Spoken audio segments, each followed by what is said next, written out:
तो बजट को अब पेश किया जा चुका है और अगर मुख्य बातें देखें तो इस तरह से साफ कहा जा सकता है कि इस बजट को लोगों तक लुभावना पहुंचाने की कोशिश की गई है की चिंताओं को दूर करने वाली हेल्थ की योजनाएं हैं,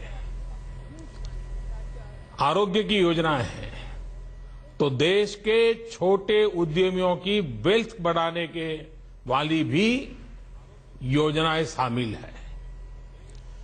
फूड प्रोसेसिंग से लेकर के फाइबर ऑप्टिक्स तक, सड़क से लेकर के शिपिंग तक, युवा से लेकर के सीनियर सिटीजन तक, ग्रामीण भारत से लेकर आयुष्मान भारत तक, डिजिटल इंडिया से लेकर के स्टार्टअप इंडिया तक, यह बजट देश के 125 करोड़ लोगों की आशा अपेक्षाओं को मजबूत करने वाला बजट है। ये देश के विकास को गति देने वाला बजट है। ये budget farmer friendly, common man friendly, business environment friendly और साथ ही साथ डेवलपमेंट फ्रेंडली भी है। इसमें ईज ऑफ डूइंग बिजनेस के साथ ही ईज ऑफ लिविंग, उस पर भी फोकस किया गया है। मध्यम वर्ग के लिए ज्यादा सेविंग्स, 21वीं सदी के भारत के लिए न्यू जनरेशन इंफ्रास्ट्रक्चर और बेहतर हेल्थ एश्योरेंस, यह सभी ईज ऑफ लिविंग की दिशा में ठोस कदम है। हमारे देश के किसानों ने खाद्यान्न और फल सब्जियों का रिकॉर्ड उत्पादन करके देश के विकास में ऐतिहासिक योगदान दिया है। किसानों की स्थिति को और मजबूत करने के लिए और उनकी और आय को और बढ़ाने के लिए और उस दिशा में इस बजट में अनेक कदम प्रस्तावित है। गांव और कृषि क्षेत्र के लगभग 14.5 लाख करोड़ रुपए का रिकॉर्ड आवंटन इस बजट में किया गया है। 14.5 लाख करोड़, 51 लाख नए घर, 3 लाख किलोमीटर से ज्यादा की सड़कें, लगभग 2 करोड़ शौचालय, 1.25 करोड़ घरों में बिजली का कनेक्शन। इसका सीधा लाभ दलित, पीड़ित, शोषित, वंचित ऐसे समाज के आखिरी छोर पर बैठे हुए अपने भाई बहनों को मिलेगा। ये ऐसे कार्य हैं जो विशेषकर ग्रामीण क्षेत्र में अपने साथ रोजगार के नए मौके भी लेकर के आने वाले हैं। किसानों को उनकी लागत का 1.5 गुना मूल्य दिलवाने की घोषणा मैं वित्त मंत्री जी विशेष रूप से सराहना करता हूं। किसानों को इस फैसले का पूरा लाभ मिल सके, इसके लिए केंद्र सरकार राज्यों के साथ चर्चा करके एक पुख्ता व्यवस्था विकसित करेगी। सब्जी और फल पैदा करने वाले किसानों के लिए ऑपरेशन ग्रीन्स एक कारगर कदम साबित होने वाला है। हमने देखा है किस तरह दूध के क्षेत्र में अमूल ने दूध उत्पादक किसानों को उचित दाम दिलवाया। हमारे देश में किसान जो सब्जी पैदा करता है, फल पैदा करता है, उनको भी इस नए हमारे कदम से बहुत लाभ मिलने वाला है। हमारे देश में उद्योग के विकास के लिए एक क्लस्टर बेस्ड अप्रोच, और इससे हम सब परिचित हैं। अब देश के अलग अलग जिलों में कृषि से संबंधित वहां के उत्पादों को ध्यान में रखते हुए कृषि क्लस्टर अप्रोच के साथ हम काम करने की दिशा में आगे बढ़ना चाहते हैं। देश के अलग अलग जिलों में पैदा होने वाले कृषि उत्पादों को उसको ध्यान में रखते हुए उन जिलों की एक पहचान बनाकर उस विशेष कृषि उत्पाद के लिए स्टोरेज, प्रोसेसिंग, मार्केटिंग, इसकी व्यवस्था विकसित करने की योजना का मैं स्वागत करता हूं। क्योंकि हमने मालूम है कुछ जिले होते हैं जो आलू पैदा करते हैं, कुछ जिले हैं प्याज पैदा करते हैं, कुछ जिले हैं कॉटन पैदा करते हैं। तो ऐसी चीजों को ध्यान में रखते हुए योजना बनाना ये बड़ा व्यवहारु कदम है। हमारे देश में कोऑपरेटिव सोसाइटीज को इनकम टैक्स में छूट है, लेकिन फार्मर प्रोड्यूसर ऑर्गेनाइजेशंस एफपीओ जो आज देश में धीरे धीरे बढ़ रहे हैं, किसानों के संगठन के द्वारा चल रहे हैं, लेकिन इनको ये लाभ नहीं मिलता था। अब जो लाभ कोऑपरेटिव सोसाइटी को मिलता है वो लाभ इनको भी मिलेगा, और इसलिए किसानों की मदद के लिए जो ये फार्मर प्रोड्यूसर ऑर्गेनाइजेशन एफपीओ को इनकम टैक्स में सहकारी समितियों की तरह ही छूट देने का निर्णय बहुत प्रशंसनीय है। महिला सेल्फ हेल्प ग्रुपों को इन फार्मर प्रोड्यूसर ऑर्गेनाइजेशन की मदद के साथ ऑर्गेनिक, एरोमेटिक, हर्बल, जो हमारे यहां वैद्य लोग जो जड़ी बूटियों का उपयोग करते हैं, इनकी खेती के साथ जोड़ने की योजना भी किसानों की आय बढ़ाने में एक महत्वपूर्ण कदम साबित होगी। इसी तरह गोबर धन योजना, गोबर मलमूत्र पशु का, गोबर धन योजना गांव को स्वच्छ रखने के साथ साथ किसानों एवं पशुपालकों की आमदनी बढ़ाने में भी बहुत बड़ी मदद करेगी। हमारे यहां किसान खेती तो करता है, लेकिन उसके साथ साथ उससे जुड़े और भी अलग अलग व्यवसाय करता है। कोई मछली पालन करता है, कोई पशुपालन करता है, कोई पोल्ट्री फार्म चलाता है, कोई मधुमक्खी का पालन करता है। ऐसे अतिरिक्त कामों के लिए बैंकों से कर्ज लेने में किसानों को कठिनाई होती रही है। किसान क्रेडिट कार्ड के द्वारा अब मछली पालन और पशुपालन के लिए भी लोन की व्यवस्था किया जाना एक बहुत दूरगामी प्रभावी कदम है। भारत के 700 से अधिक जिलों में करीब करीब 7,000 ब्लॉक कहो या प्रखंड कहो, ऐसा अपना व्यवस्था है। इन ब्लॉक में लगभग 22,000 ग्रामीण व्यापार केंद्रों के इंफ्रास्ट्रक्चर के आधुनिकीकरण, नवनिर्माण और गांवों से और किसानों से उनकी कनेक्टिविटी बढ़ाने पर एक बड़ा ही एग्रेसिव कार्यक्रम, एक बहुत बड़ा जोर लगा हुआ कार्यक्रम हाथ में लिया है।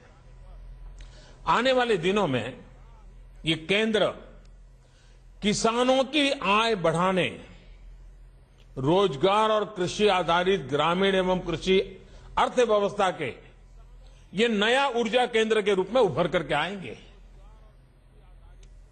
वो अगल बगल के 5-7 गांवों की अर्थनीति को खींच ले जाएंगे। प्रधानमंत्री ग्रामीण सड़क योजना के तहत अब गांवों को सिर्फ गांव के किनारे तक जोड़ना ऐसा नहीं, लेकिन उससे आगे बढ़ते हुए इन प्रधानमंत्री ग्राम सड़क को ग्रामीण हाट हो, वहां कोई उच्च शिक्षा का केंद्र हो, वहां कोई अस्पताल हो, वहां पंचायत का घर हो, इन सब के साथ अब प्रधानमंत्री ग्राम सड़क योजना को गांव के इंटीरियर इंफ्रास्ट्रक्चर का हिस्सा बना करके विकसित किया जाएगा। इस वजह से गांव के लोगों का जीवन और आसान होगा। हमने ईज ऑफ लिविंग की भावना का विस्तार उज्ज्वला योजना में भी देखा है।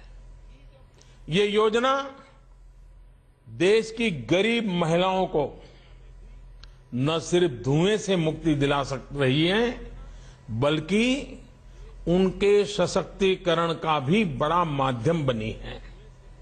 मुझे खुशी है कि इस योजना का विस्तार करते हुए अब इसके लक्ष्य को 5 करोड़ परिवार से बढ़ाकर 8 करोड़ परिवार कर दिया गया है। इस योजना का लाभ बड़े स्तर पर देश के दलित हो, आदिवासी हो, पिछड़े समाज के लोग हो, उन्हीं को मिल रहा है। अनुसूचित जाति और जनजाति के विकास के लिए इस बजट में करीब करीब 1 लाख करोड़ रुपए का प्रावधान किया गया है। हमेशा से निम्न मध्यम वर्ग और गरीब के जीवन की एक बड़ी चिंता रही है, बीमारी में क्या करना, बीमारी का इलाज। बजट में प्रस्तुत की गई नई योजना आयुष्मान भारत, इस आयुष्मान भारत योजना समाज के इन सभी वर्गों को, जिसको हम कहें दलित, पीड़ित, शोषित, वंचित, महिला, गरीब, निम्न गरीब, मध्यम वर्ग, इन सबको बीमारी की जो आफत आ जाती है उससे मुक्ति दिलाने की, उससे चिंता से मुक्ति दिलाने का एक बहुत बड़ा कदम है। इस योजना का लाभ देश के लगभग 10 करोड़ गरीब और निम्न मध्यम वर्ग के परिवारों को मिलने वाला है। यानी करीब करीब 45 से 50 करोड़ नागरिक इसके लाभार्थी बनेंगे, इसके दायरे में आएंगे।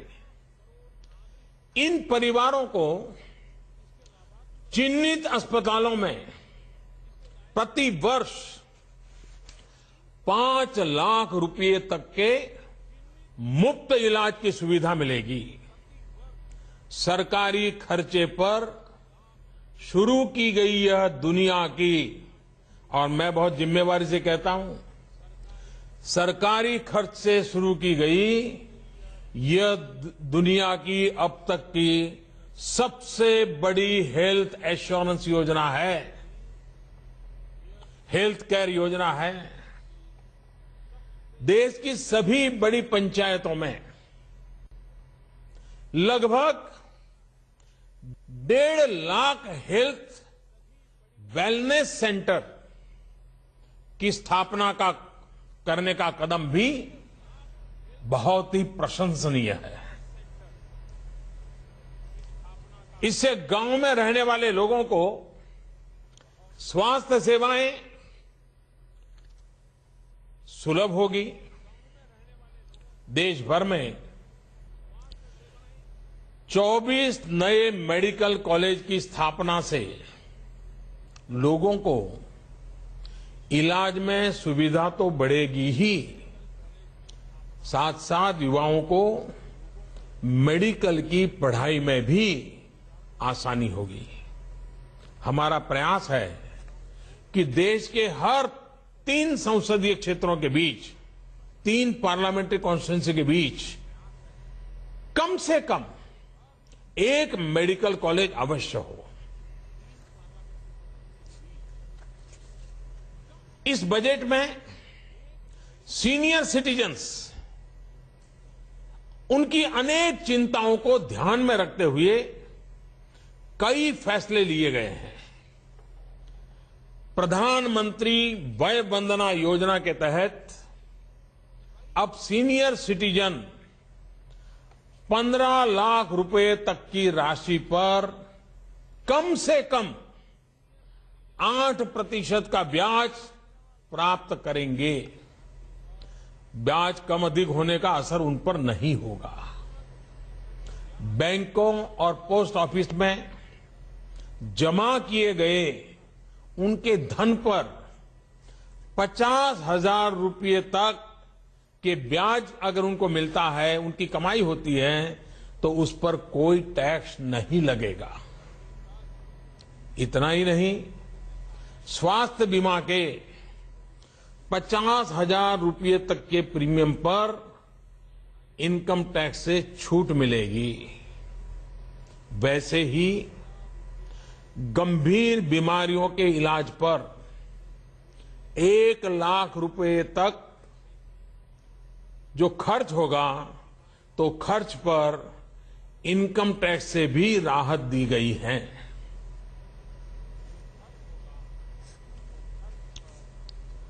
लंबे अरसे से हमारे देश में सूक्ष्म, लघु एवं मध्यम उद्योग, जिसको हम एमएसएमई के रूप में जानते हैं,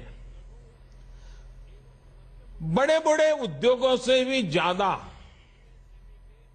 दर इन एमएसएमई को टैक्स के रूप में देना पड़ता था।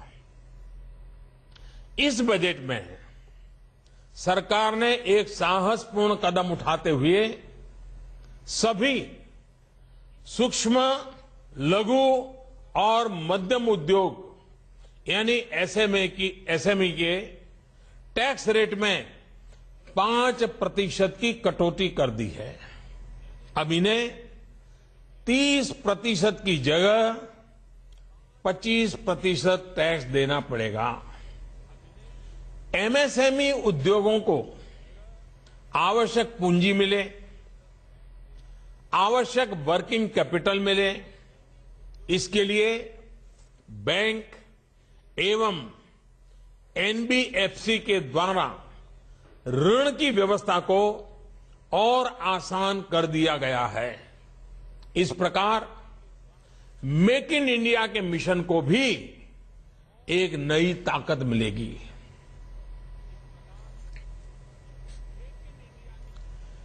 बड़े उद्योगों में एनपीए के कारण सूक्ष्म, लघु और मध्यम उद्योग तनाव महसूस कर रहे हैं। किसी और के गुनाह की सजा छोटे उद्यमियों को नहीं मिलनी चाहिए और इसलिए सरकार बहुत ही जल्द एमएसएमई सेक्टर में एनपीए और स्ट्रेस्ड अकाउंट की मुश्किल को सुलझाने के लिए ठोस कदम की घोषणा करेगी।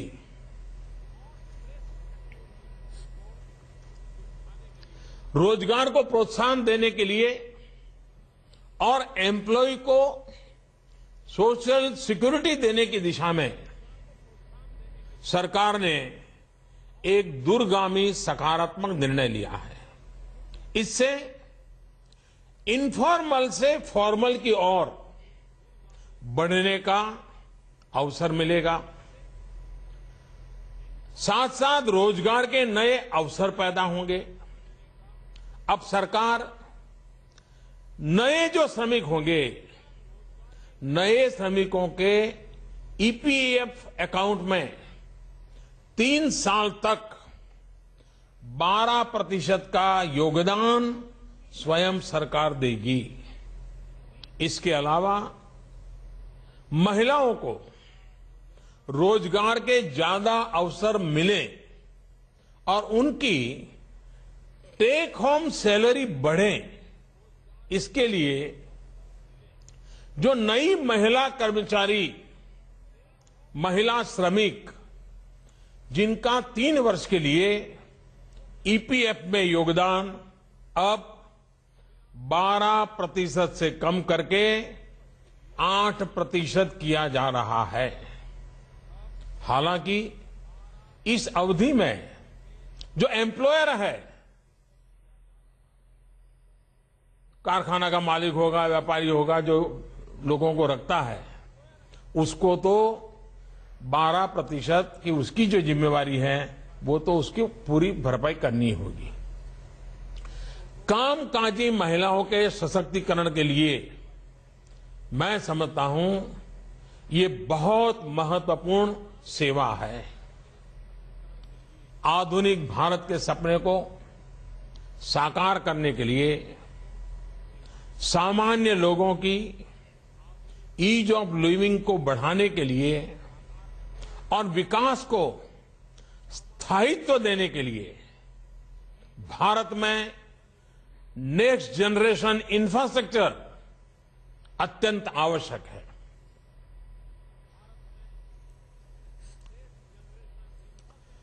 रेल हो, मेट्रो हो, हाईवे हो, हाईवे हो, पोर्ट हो, एयरपोर्ट हो, पावर ग्रिड हो, गैस ग्रिड हो, सागरमाला हो, भारतमाला हो, डिजिटल इंडिया से जुड़े हुए इंफ्रास्ट्रक्चर के विकास पर, यानी ऐसे काम है जो मैं समझता हूं नेक्स्ट जनरेशन इंफ्रास्ट्रक्चर है और उनके लिए बजट में बहुत बड़ा बल दिया गया है। इनके लिए लगभग 6 लाख करोड़ रुपए की राशि का आवंटन किया गया है। ये पिछले वर्ष की तुलना में लगभग 1 लाख करोड़ से भी ज्यादा है। इन योजनाओं से देश में रोजगार की अपार संभावनाएं बढ़ने वाली हैं। उसी प्रकार से वेतनभोगी मध्यम वर्ग को दी गई टैक्स राहत के लिए भी जो सैलरीड क्लास है उनको जो राहत दी गई है उसके लिए भी मैं विशेष रूप से वित्त मंत्री को अभिनंदन करना चाहता हूं। ये बजट हर भारतीय की आशा आकांक्षाओं पर खरा उतरने वाला बजट है। इस बजट ने सुनिश्चित किया है किसानों को फसल की अच्छी कीमत, कल्याणकारी योजनाओं से गरीब के उत्थान को संबल, टैक्स पेइंग सिटीजन की ईमानदारी का सम्मान, राइट टैक्स स्ट्रक्चर से उद्यमियों की मेहनत को समर्थन, देश के लिए सीनियर सिटीजन के योगदान की वंदना।